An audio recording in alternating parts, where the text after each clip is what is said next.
अस्सलाम वालेकुम स्टूडेंट्स। अब मुझे ये इंटरमीडिएट का जो आज का मैथ्स का पेपर है पूरा का पूरा मिल चुका है। मैंने पहले 4 सवाल जो हैं 57, 58, 59 और 60 पहले एक्सप्लेन कर लिए हैं और अभी जो है पहले जो 16 सवाल हैं मतलब 41 से लेकर 56 तक वो अब हम एक्सप्लेन कर रहे हैं। ठीक है, तो पहला सवाल वही एज ट्रेडिशन जो है IBSTS ग्रेड 5 to 15 वाले के इंटरमीडिएट कैटेगरी में हमेशा पहला सवाल तो लॉग वाला ही वैसे ही दे देते हैं, या सेकंड सवाल तो वैसा ही सवाल है। तो इसके लिए हम क्या कहते हैं कि मैंने आपको एक फार्मूला बताया था log AX is equal to y. इसको अगर हम एक्सपोनेंशियल फॉर्म में लिखेंगे तो क्या लिखेंगे, a power y is equal to x। ठीक है, तो अब यहाँ पर सवाल क्या है, सवाल है log a की जगह पर लिखा हुआ है रेडिकल 10 और इधर x की जगह पर लिखा हुआ है 10 इज़ इक्वल टू y। तो इसको अगर हम चेंज करना चाहें तो हम क्या लिखेंगे, a की जगह पर क्या लिखा हुआ है रेडिकल 10, तो इधर लिखेंगे रेडिकल 10 पावर कितना है y is equal to x की जगह पर देखिए x की जगह पर क्या लिखा हुआ है 10, तो इसकी जगह पर क्या लिखते हैं 10। अब हमें यहाँ से y की वैल्यू फाइंड करनी है जो कि बराबर होगा, हमें जवाब मिल जाएगा। अब देखिए हम इसको क्या करेंगे, ये जो रेडिकल 10 है ना इसको हम 10 लिखते हैं। तो 10 लिखने का तरीका कुछ यूँ है कि यहाँ पर आपको क्या लिखना पड़ेगा 1/2 और इसके साथ साथ क्या लिखा हुआ है y लिखा हुआ है इज़ इक्वल टू इधर क्या है 10 और 10 पे पावर कुछ भी नहीं है तो हम क्या बोलेंगे कितना है 1 है। अब ये 10 और 10 की कहानी हो जाएगी ख़त्म। तो 1/2 multiply by y is equal to 1, मतलब ये 2 इधर जाके मल्टीप्लाई करेगा तो y इज़ इक्वल टू क्या मिल जाएगा 2। तो इसका जवाब क्या होगा 2 आंसर है। क्वेश्चन नंबर 42 से पहले मैं आपको एक बात बता दूं, आपके साथ एक अनाउंसमेंट शेयर करनी थी। अनाउंसमेंट ये थी कि ये चीज़ आप देख लें कि हम जो है बैच 3 जैसे यूट्यूब वाले स्टूडेंट्स हैं वो बोल रहे थे कि मैट्रिकुलेशन डिग्री की जो तैयारी है वो आप करवाएं। तो उसके लिए बेसिक मैथमेटिक्स का हम कोर्स स्टार्ट कर रहे हैं जिसमें 6 जुलाई से लेकर 6 अगस्त तक जो है हम वो जो है कि स्टार्ट करेंगे। और इसकी जो फ़ीस है वो 2000 रुपीज़ है। ये इजी पैसा अकाउंट है या मोबी कैश अकाउंट है, आप इस पर पेमेंट करवा के और इसी नंबर पर आप व्हाट्सअप कर सकते हैं और आप रजिस्टर हो जाएंगे। 6 जुलाई से 6 अगस्त तक इंशाल्लाह हमारी क्लासेस स्टार्ट हो जाएंगे। और ये बैच 3 है हमारी, बैच 2 जो है और बैच 1 हमारी कंप्लीट हो चुकी है क्योंकि हैदराबाद में स्टूडेंट्स बहुत सारे हैं। ये उन स्टूडेंट्स के लिए है जो हैदराबाद से बाहर रहते हैं। ठीक है जी, तो जूम पर क्लासेस होंगे basic mathematics with me means Saraga Ikhtiyar. ठीक है जी, तो क्वेश्चन नंबर 3 पर हम चलते हैं, सॉरी क्वेश्चन नंबर 2 पर। क्वेश्चन नंबर 2 क्या है, the value of cosec square 45 degree -1। इसका भी मैंने एक लेक्चर रखा था ट्रिग्नोमेट्रिक वैल्यूज़ का, जिन जिन बच्चों ने मेरी इस प्लेलिस्ट में आप देख लें इसी लेक्चर में कि कोसेक 45 डिग्री हमने लिखा था रेडिकल 2 के बराबर है। किसके बराबर, रेडिकल 2। और इस पर क्या है, ये स्क्वायर है, मतलब इस पर क्या आ जाएगा होल स्क्वायर -1। तो रेडिकल 2 का स्क्वायर क्या हो जाएगा 2 हो जाएगा, 2 - 1 आंसर आ जाएगा 1। तो जवाब क्या हो जाएगा 1। क्वेश्चन नंबर 43 देख लीजिए, The 175 beds are dash fraction of 700 beds, मतलब 175 डिवाइडेड बाय 700। तो 175 की जो टेबल है ना वो 1 टाइम और इधर कितने लगेगी 4 टाइम्स। तो जवाब क्या आ जाएगा 1/4। तो आपका जवाब 1/4 है। या फिर इसको एक और तरीका भी है, छोटी सी टेबल से डिवाइड करें 700। तो 7 की टेबल अगर आप लगाना चाहें तो 7 की टेबल इधर 2 4 ज़ा 2 7 ज़ा 14, 2 7 ज़ा क्या हो जाएगा 14 और 3 जाएंगे इधर तो ये हो जाएगा 35 मतलब 7 की टेबल 5 टाइम्स और इधर 7 की टेबल 1 टाइम या 10 टाइम या 100 टाइम। तो 25 की टेबल 1 टाइम और इधर कितने दफ़ा 4 टाइम्स। तो जवाब क्या आ जाएगा 1/4। तो ये भी तरीका है, जिस तरीके से आप करें जवाब आपको 1/4 ही मिलेगा। क्वेश्चन नंबर 44 जो है आज के 22 जून का जो टेस्ट है उसमें the improper fraction in the following list is. Proper के लिए मैंने बोला था कि न्यूमरेटर अगर लेस देन डिनोमिनेटर है तो फ्रैक्शन क्या होगी प्रॉपर होगी। क्या होगी प्रॉपर। इन केस अगर न्यूमरेटर ग्रेटर देन डिनोमिनेटर है तो फ्रैक्शन क्या होगी इम्प्रॉपर होगी। तो हम यहाँ से क्या पूछ रहे हैं, यहाँ पर पूछ रहे हैं इम्प्रॉपर फ्रैक्शन कौन सी है। इसका मतलब ये है कि ये आपको चेक करना है कि न्यूमरेटर कहाँ पर बड़ा है। तो वो न्यूमरेटर यहाँ पर बड़ा है ऑप्शन डी में, numerator is greater than denominator. तो ऑप्शन इसका डी होगा। क्वेश्चन नंबर 45 जो है वो ये है कि मतलब एक अलजेब्रा गिवन है 5y/4, एक इक्वेशन गिवन है +20/4 इज़ इक्वल टू 15।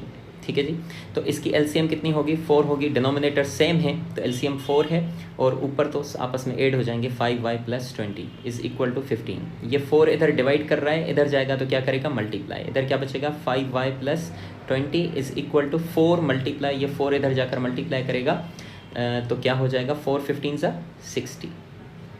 ये प्लस का 20 है, उस साइड जाएगा तो माइनस का हो जाएगा, तो 5y is equal to 60 minus 20, तो 5y is equal to 60 minus 20 40 हो जाएगा, और 5 की टेबल 1 टाइम, 5 की टेबल 8 टाइम्स, तो y की वैल्यू हो जाएगी 8। आपका जवाब क्या हो जाएगा? 8। तो 8 is the required answer. Question number 46 की अगर हम बात करें तो 490 डिवाइडेड बाय 700 इन नीचे वालों में से किसके बराबर है? तो सिंपली आप 0 और 0 को तो कैंसिल करते हैं, 7 की टेबल पढ़ें तो 7 टाइम्स, और 7 की टेबल इधर पढ़ें तो 10 टाइम्स, तो जवाब आ गया 7/10, और 7/10 हम जानते हैं कि 0.7 के बराबर होता है। ऑप्शन डी करेक्ट है। क्वेश्चन नंबर 47 की अगर हम बात करें तो 15% ऑफ 80 प्लस 20% ऑफ 70 है ना, 15% ऑफ 80 प्लेलिस्ट में चले जाएं तो ये वाले बहुत अच्छे तरीके से मैंने आपको समझा दिए हैं, बहुत आसान तरीके से। ऑफ 70 है ना किसके बराबर होगा? तो 15% का मतलब है 15 डिवाइडेड बाय 100, ऑफ का मतलब क्या होता है? मल्टीप्लिकेशन इनटू 80, प्लस 20% का मतलब होता है डिवाइडेड बाय 100, ऑफ का मतलब क्या होता है? Multiplication divided by 70। अब जो कैंसिल हो रहे हैं कैंसिल कर दें, 0 और 0 कैंसिल हो रहे हैं, और ये क्या होगा? 8 15 ज़ा 120, 120 डिवाइडेड बाय इधर क्या बचा? 10 बचा, प्लस इधर 0 और ये 0 कैंसिल, ये 0 और ये 0 कैंसिल, ऊपर कितना बचा? 14, इधर से ये 0 और ये 0 कैंसिल, इधर कितना बचा? 12 प्लस 14, जवाब क्या आ जाएगा? 26। तो 26 इसका करेक्ट ऑप्शन है। क्वेश्चन नंबर 48 की 8 का जो सवाल है, the decimal number 21 can be expressed into binary. तो इस पर भी बाइनरी नंबर सिस्टम पर कल ही मैंने लेक्चर लिखा था, मतलब वो एक्सप्लेन किया है। 21 को हम किससे डिवाइड करेंगे? बाइनरी में चेंज करना है, मतलब 2 से डिवाइड करेंगे। 2 से डिवाइड जब करेंगे तो 10 टाइम्स टेबल जाएगी, रिमाइंडर कितना बचेगा? 1। 2 की टेबल फिर से लगाएंगे, 5 टाइम्स टेबल जाएगी और रिमाइंडर 0। 2 की टेबल 2 टाइम्स जाएगी और रिमाइंडर 1। 2 की टेबल 1 टाइम जाएगी और रिमाइंडर 0। तो जवाब क्या आएगा? आप यहाँ से वैल्यू को पकड़ेंगे, 1 से लेकर इस तरीके से यहाँ तक जाएंगे, तो जवाब क्या मिलेगा? 1 ये वाला, फिर ये 0, फिर ये 1, फिर ये 0 और फिर ये 1, 1 0 1 0 2। तो ये इसका जवाब है 1 0 1 0 1। ऑप्शन इसका क्या हो जाएगा? ए। क्वेश्चन नंबर 49 जो है, द वैल्यू ऑफ दिस, इसमें तो बिल्कुल आसान सा सवाल है। 23 और 23 आपस में कट हो जाएगा, 27 आपस में कट हो जाएगा, 12 की टेबल 1 टाइम, 12 की टेबल 4 टाइम, तो ऊपर कितना बचा? 1, नीचे कितना बचा? 4, तो जवाब इसका क्या हो जाएगा? 1/4। क्वेश्चन नंबर 50 जो है वो सेट का सवाल है। ए डिफरेंस बी आपको फाइंड करना है। क्या फाइंड करना है? ए डिफरेंस बी। तो ए की वैल्यू क्या है? 1 2 3 6 डिफरेंस, क्योंकि ये फाइंड क्या करना है, इधर ये दूसरी लाइन में आ गया है, हमें फाइंड ए डिफरेंस बी करना है। ठीक है, ए डिफरेंस बी। तो बी की वैल्यू क्या है? बी में कौन से एलिमेंट्स हैं? 2 4 5 7। तो डिफरेंस की कहानी ये होती है कि जो सिमिलर एलिमेंट्स होते हैं वो हम कैंसिल कर देते हैं। सिमिलर कौन कौन से हैं? इधर भी 2 है, इधर भी 2 है, और कोई भी सिमिलर नहीं है। तो देखें ए डिफरेंस बी, बचता क्या है? जो पहले सेट में, इस सेट में कैंसिलेशन के बाद जो एलिमेंट्स बचेंगे वो हम लिखते हैं। तो देखें 2 तो कैंसिल हो चुका है, बाकी पहले सेट में कौन से एलिमेंट्स बचे हैं? 1 3 और 6। हाँ, तो ये जवाब आपका आ जाएगा 1 3 6। इसमें कोई भी ऑप्शन नहीं है। मुझे लग रहा है कि ऑप्शन में लिखने में हमारी टाइप राइटर से गलती हो गई है, तो इसका जवाब क्या हो जाएगा? A option. यहाँ पर मैं लिख लेता हूँ, ये होगा 1 3 और 6। ठीक है, तो ये जवाब होगा। अच्छा, एक और चीज़, ये वाले एलिमेंट्स हम काउंट नहीं करेंगे। क्यों नहीं करेंगे? इसलिए नहीं करेंगे क्योंकि सेकंड सेट के एलिमेंट्स हम डिफरेंस में नहीं लिखते। ठीक है, क्वेश्चन नंबर 50 की अगर हम बात करें, Roshan bought the television for ₹80,000। He wants to sell it by making a 15% profit. The selling price of television is. इसका मतलब ये है कि रोशन जो खान है, रोशन खान ने क्या किया है कि 80,000 की एक टेलीविज़न ख़रीद के आया, और फिर वो चाह रहा है कि मैं इसको कुछ 15% के प्रॉफिट पर सेल कर दूं। तो आप सिंपली क्या कर देंगे? 15% ऑफ 80,000 जो है वो सॉल्व कर देंगे। कितना आ रहा है वो इसमें 8 कर देंगे। तो 15%, परसेंट का मतलब होता है डिवाइडेड बाय 100, ऑफ का मतलब होता है मल्टीप्लिकेशन इनटू 80,000। अगर आप ये देखें तो ये 2 0 हैं, और इधर से भी ये 2 0 कैंसिल हो जाएंगे। तो 8 15 ज़ा 120, और इसके साथ ये 2 0 और आ जाएंगे, तो ये हो जाएगा 12,000। कितने हो जाएंगे टोटल? 12,000। ठीक है, तो 12,000 के 15% 80,000 का कितना निकलेगा? 80,000 का 15% कितना होगा? 12,000। तो 12,000 ऐड करके 80,000 में 80,000 प्लस 12,000, हम 8 कर देंगे तो रिज़ल्ट मिल जाएगा 92,000। तो मतलब 92,000 में अगर ये बेचना चाहता है तो मतलब इसको प्रॉफिट कितना होगा 15%, या 15% पे अगर ये प्रॉफिट पे बेचना चाहता है तो उसको ये 80,000 वाली जो टेलीविज़न है वो कितने की बेचनी पड़ेगी, 92,000 की। तो ऑप्शन इसका डी जो है वो क्या है, करेक्ट है। क्वेश्चन नंबर 52 है, a quadrilateral having all sides equal with 90 degree is called is known as. तो ये स्क्वायर है। आप मेरा ज्योमेट्री वाला जो लेक्चर है ये मैंने कल शायद रखा था, कल या परसों मैंने रखा था कि ज्योमेट्री, कंप्लीट ज्योमेट्री का एक 25 मिनट का लेक्चर है, वो आप इसी प्लेलिस्ट में ही है, आप देख लीजिएगा। तो आपके जो आगे वाली टेस्ट हैं उनमें इंशाल्लाह आपके लिए आसानी हो जाएगी। मैंने क्वाड्रिलेटरल में कुछ एक्सप्लेन किए थे, स्क्वायर, रेक्टेंगल, ट्रेपेजाइड, काइट, है ना, और भी बहुत सारे थे, रोम्बस था।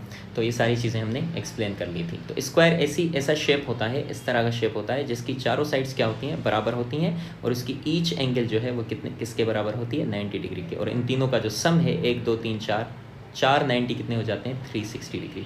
Each angle 90 degree, sum of all the sides is 360 degree, और ये क्या होता है, स्क्वायर होता है। सिमिलरली क्वाड्रिलेटरल हो, पैरेललोग्राम हो, कुछ भी हो, सबका जो सम होता है वो कितना होता है, 360। लेकिन ईच एंगल क्या होती है, 90 डिग्री, वो किस में होती है, वो होती है स्क्वायर में। ठीक है जी। क्वेश्चन नंबर 53 जो है, the average age of 3 students is 20 years and their ages are in the proportion 2:5:8. The age of the oldest student is, 3 students हैं। तो स्टूडेंट्स कितने हैं, टोटल स्टूडेंट्स हैं कितने, 3। ठीक है, मतलब 3 स्टूडेंट्स हैं और उनकी जो एवरेज एज है, यहाँ पर क्या लिखेंगे, एवरेज एज कितनी है, 20 ईयर्स है। ठीक है, तो टोटल एज कितनी हो जाएगी, टोटल एज हम क्या कर देंगे, 3 × 20 कर देंगे। तो तीनों की जो एवरेज एज है वो कितनी है, 20 ईयर्स, और स्टूडेंट्स कितने हैं, 3। तो टोटल एज कितनी हो जाएगी, टोटल एज हो जाएगी 60 ईयर्स। कितनी हो जाएगी, 60 ईयर्स। अब इनका रेशो कितना है, तीनों का रेशो है 2:5:8। इसका मतलब है 2x + 5x + 8x। तीनों का अगर एज का सम करेंगे तो वो कितना आएगा, टोटल एज कितनी है, 60 ईयर्स। तो 2x + 5x + 8x ये हो जाएगा 15x। 15x = 60। अब x की वैल्यू अगर आपको फाइंड करनी है तो 15 की टेबल 1 टाइम, 15 की टेबल 4 टाइम्स। तो x की वैल्यू कितनी मिली, 4 मिली। x की वैल्यू 4 मिल चुकी है। तो ये एज देखें कितनी हो जाएगी, 2 को x से मल्टीप्लाई करेंगे तो 2 × 4 कितना मिलेगा, 8 मिलेगा। अगर 5 को x के साथ मल्टीप्लाई करेंगे, 5 × 4 तो कितना मिलेगा, 20 मिलेगा। और 8 को अगर x के साथ, x मतलब 4 के साथ मल्टीप्लाई करेंगे तो कितना मिलेगा, 32। तो मतलब जो एजेस है ना तीनों स्टूडेंट्स की, एक की है 8 साल, एक की है 20 साल और एक की है 32 साल। तो बड़े में बड़ा, द ओल्डेस्ट स्टूडेंट कौन सा हो जाएगा, 32 ईयर्स वाला। तो ऑप्शन इसका क्या होगा, सी। ठीक है। Question number 54, if 12 employees take 20 days to complete a project, the number of employees will complete the project in 10 days। अब आपको इस ये जो स्टेटमेंट है ना, स्टेटमेंट समझनी है कि जो 12 एम्प्लॉइज़ हैं वो 20 दिन लगाते हैं किसी प्रोजेक्ट को कंप्लीट करने में। ठीक है, और the number of employees will complete the project in 10 days, मतलब 12 एम्प्लॉई कितने दिन में, 20 दिन में। ये बोल रहे हैं कि अगर दिन को हम कम कर दें और वही प्रोजेक्ट कंप्लीट करने का कहें 12 एम्प्लॉइज़ को, तो क्या 12 एम्प्लॉइज़ कंप्लीट कर पाएंगे, नहीं कर पाएंगे। मतलब हमें नंबर ऑफ एम्प्लॉइज़ जो है वो क्या करने पड़ेंगे, बढ़ाने पड़ेंगे। तो हम क्या करेंगे, यहाँ पर ये इनडायरेक्ट प्रोपोर्शन है या इन्वर्स प्रोपोर्शन है, यहाँ पर हम क्या लिखेंगे, एम्प्लॉइज़। ठीक है, और यहाँ पर क्या लिखेंगे, नंबर ऑफ डेज। एम्प्लॉइज़ कितने हैं, 12, तो नंबर ऑफ डेज कितने लग रहे हैं, 20। और फिर ये बोल रहे हैं the number of employees will complete how many number of employees. Employees हमें x रखेंगे और डेज कितने हैं, 10। डेज के नीचे डेज और एम्प्लॉइज़ के नीचे एम्प्लॉइज़। तो एम्प्लॉइज़ सिर्फ 12 गिवन है, बाकी 10 दिन के लिए एम्प्लॉइज़ कितने लगेंगे ये हमें फाइंड करना है। और ये यहाँ से हमें पता चल रहा है स्टेटमेंट से कि ये इनवर्स प्रोपोर्शन है या इनडायरेक्ट प्रोपोर्शन है, कि एक चीज़ बढ़ रही है तो दूसरी चीज़ क्या होगी, कम होगी, और अगर एक चीज़ कम हो रही है तो दूसरी क्या होगी, बढ़ जाएगी। तो यहाँ पर हम क्या करेंगे, इसको ऊपर एरो देंगे और इसको नीचे एरो देंगे। तो यहाँ से हम पकड़ेंगे x, कहाँ से पकड़ेंगे, x रेशो 12 लिखेंगे इज इक्वल टू, इधर से हम 12 से पकड़ेंगे, 20 से पकड़ेंगे, 20/10। तो अब इसको सॉल्व करने का तरीका कुछ सिंपल सा है। हम क्या करेंगे, इनको आपस में मल्टीप्लाई करेंगे और एक्सट्रीम्स को आपस में मल्टीप्लाई करेंगे। तो ये हो जाएगा 10 × x इज इक्वल टू 12 × 20।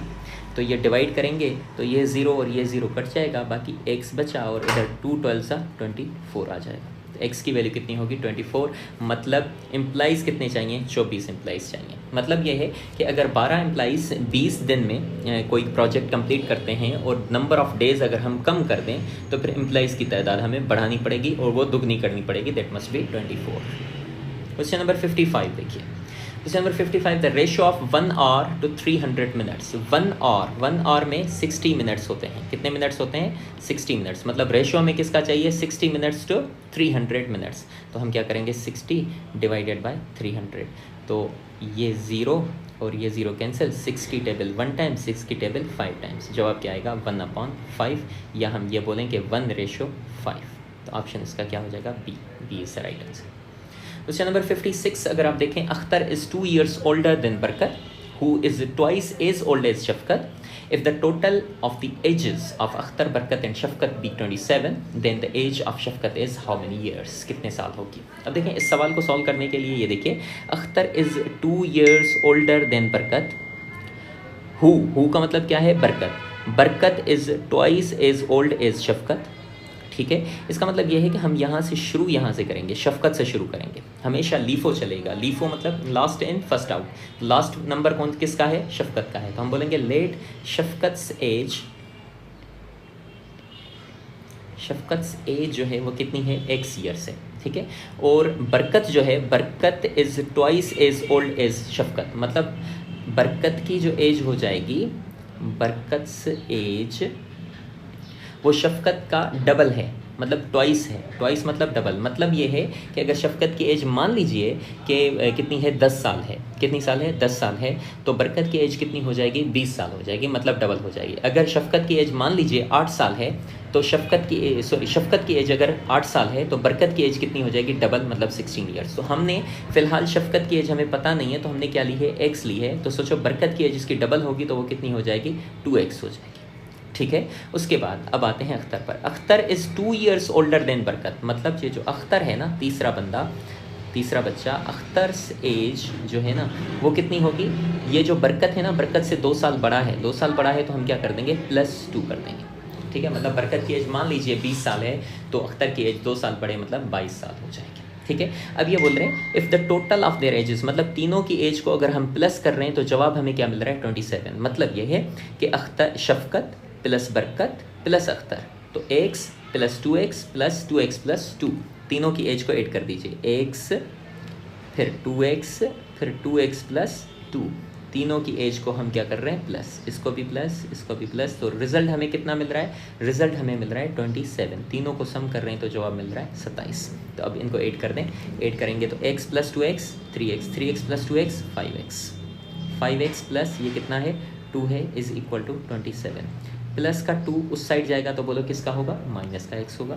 तो 5x = 27, माइनस हो जाएगा तो हो जाएगा 25, 27 - 2 5, 5 की टेबल 1 टाइम, 5 की टेबल 5 टाइम्स, मतलब x की वैल्यू क्या मिलेगी आपको 5 मिल जाएगी, x की वैल्यू क्या मिलेगी 5 मिलेगी। तो 5 किसकी एज है देखें, 5 एज है शफकत की, शफकत की एज कितनी है 5 ईयर्स, और पूछ भी किसकी रहा है द एज ऑफ शफकत इस कितनी होगी 5 ईयर्स। तो इसमें ऑप्शन है ही नहीं, इसमें भी ऑप्शन नहीं है, तो ये भी मुझे लग रहा है बच्चे से गलती हो गई होगी टाइप करने में। तो इसका जवाब क्या होगा 5 ईयर्स। आई होप फिर से भी मैं देख लेता हूँ।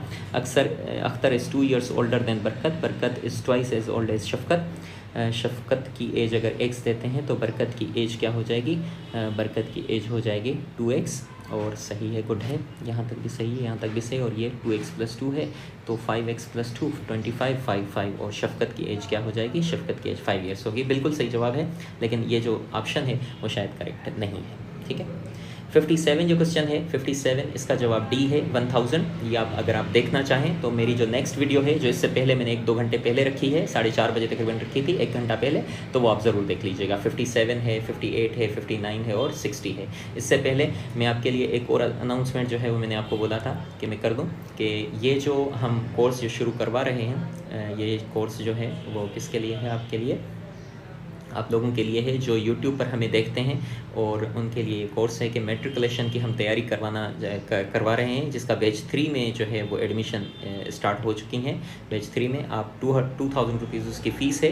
ये नंबर है, कॉन्टैक्ट नंबर है हमारा। इस कॉन्टैक्ट नंबर पर आप जो है कि रब्ता करें। इस पर ईजी पैसा अकाउंट में पैसे जमा करवा दें, या मोबी कैश 2000 रुपीज़ फ़ीस है। 1 महीने की क्लासेस हैं। 6 जुलाई से, ईद के बाद 6 अगस्त से क्लासेस शुरू हो जाएंगी, और इंशाल्लाह आपको 1 महीने में इतना तैयार कर देंगे कि आपके 20 आउट ऑफ 20 सवाल जो है मैथमेटिक्स में इंशाल्लाह हल हो जाएंगे। मुझे दीजिएगा इजाज़त। अल्लाह हाफ़िज़।